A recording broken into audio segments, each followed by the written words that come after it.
To the Moon, composed by the Seaside, on the coast of Cumberland by William Wordsworth Wanderer. That stoop'st so low, and calms it so near to human life's unsettled atmosphere.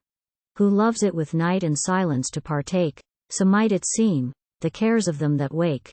And, through the cottage-lattice softly peeping, dost shield from harm the humblest of the sleeping.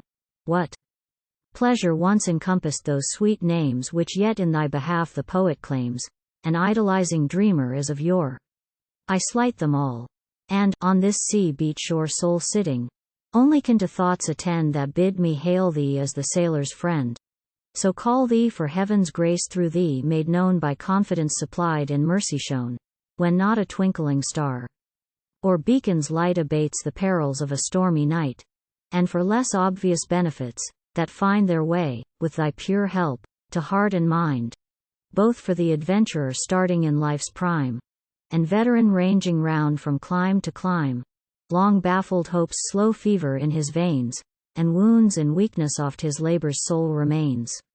The aspiring mountains, and the winding streams, empress of night, are gladdened by thy beams. A look of thine the wilderness pervades, and penetrates the forest's inmost shades. Thou, checkering peaceably the minster's gloom, guid'st the pale mourner to the lost one's tomb. Canst reach the prisoner, to his grated cell welcome, though silent and intangible.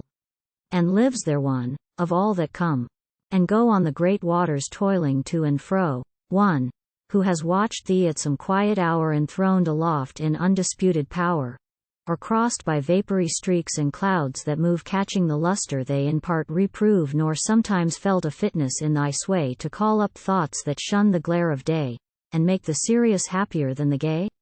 Yes, lovely moon, if thou so mildly bright dost rouse, yet surely in thy own despite, to fiercer mood the frenzy-stricken brain, let me a compensating faith maintain, that there's a sensitive, a tender, part which thou canst touch in every human heart, for healing and composure.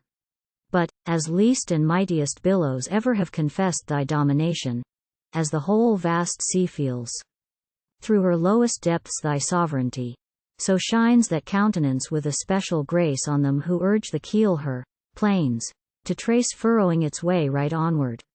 The most rude, cut off from home and country, may have stood even till long gazing hath bedimmed his eye, or the mute rapture ended in a sigh touched by accordance of thy placid cheer, with some internal lights to memory dear, or fancies stealing forth to soothe the breast tired with its daily share of earth's unrest, gentle awakenings, visitations meek, a kindly influence whereof few will speak, though it can wet with tears the hardiest cheek.